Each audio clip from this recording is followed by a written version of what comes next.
I was just wrapping up my review of the 12mm f1.4 DC lens when this beast landed on my desk. Sigma's R&D is on a roll right now. It feels like one innovation after another, and this one is big. The Sigma 135mm f1.4 Art, another world's first. Just look at that massive opening. Yet somehow Sigma kept the size and weight in check. I only had 4 days to shoot with it and get this review done, just in time for launch day. So let's dive in.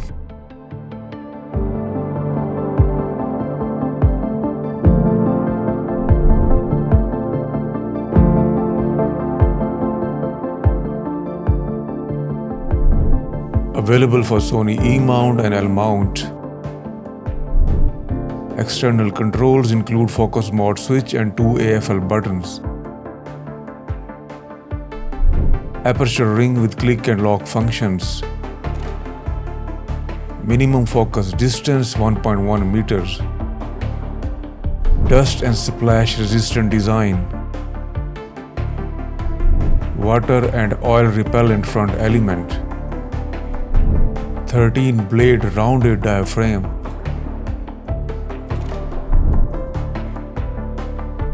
Removable Arca Swiss compatible tripod collar. Lens hood with a locking mechanism. Built with the DNA of Sigma's art line.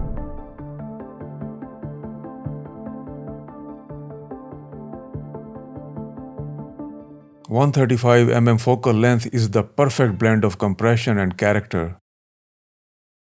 Few focal lengths flatter a subject this well.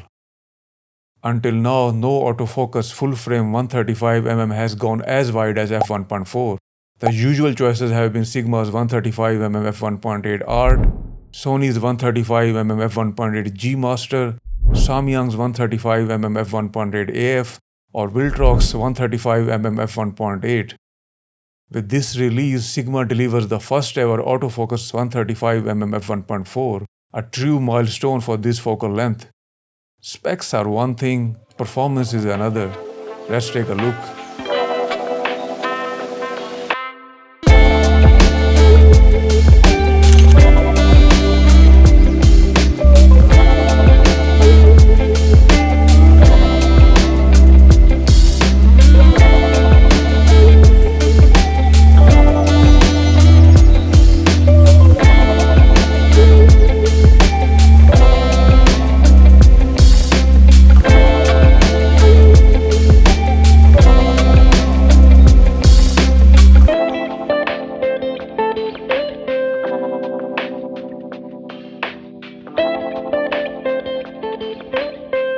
From center to corner, this lens easily out-resolves a 33-megapixel sensor, sharp, detailed, and contrasty. Honestly, lenses like this make you wonder if it's time to see a 100-megapixel sensor just to push them harder. The only real limitation comes past f11, where diffraction starts to creep in.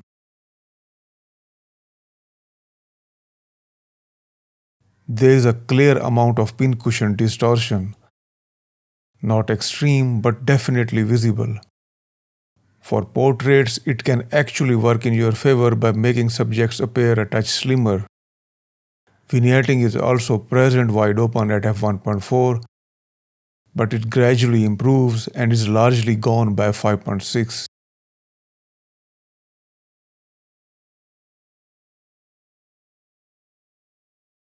Point the lens into a strong light source and you will see some flare. But it's well controlled even without the hood. I didn't run into problems in everyday use. Contrast holds up, highlights stay clean, and overall it performs reliably against bright light. At f1.4, longitudinal chromatic aberration is practically invisible.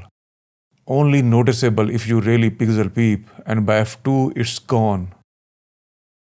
Lateral chromatic aberration is essentially non-existent, No matter how hard you try to provoke it, control here is excellent.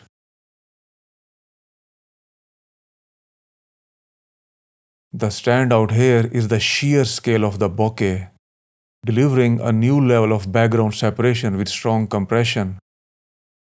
The rendering stays clean, no distracting textures in the bokeh balls, and the 13-blade rounded diaphragm keeps highlights nicely circular even when stopping down. Minimum focus distance is 1.1 meters, giving you a maximum magnification of 1 to 6.9. Wide open, it's reasonably sharp, but stop it down to around f4 and the fine detail really comes alive. Autofocus is powered by Sigma's dual HLA system, two high-response linear motors driving separate focus groups in a floating configuration. Sigma claims 0.3 seconds autofocus lock, on par with their 70-200 f2.8 sports. In my use, it feels just as quick, sometimes even a bit over-eager. This lens shows noticeable focus breathing. You will see a clear field of view shift when racking focus. For video shooters, especially if smooth focus pulls are part of the shot, it's something you will want to keep in mind.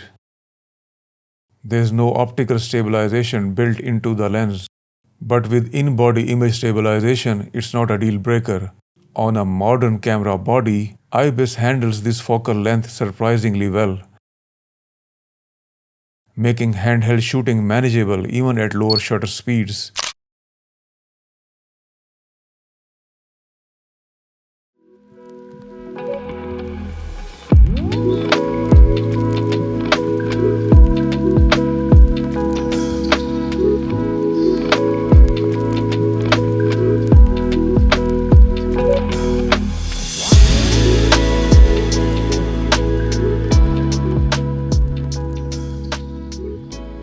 We have reached a point where modern lens design feel a bit predictable. Razor sharp, relying on in-camera corrections with the usual pincushion distortion in telephotos and barrel distortion under 35mm. Up until now, I thought the Sigma 85mm f1.4 DN was their sharpest portrait lens, but this new Sigma 135mm f1.4 really shifts the benchmark.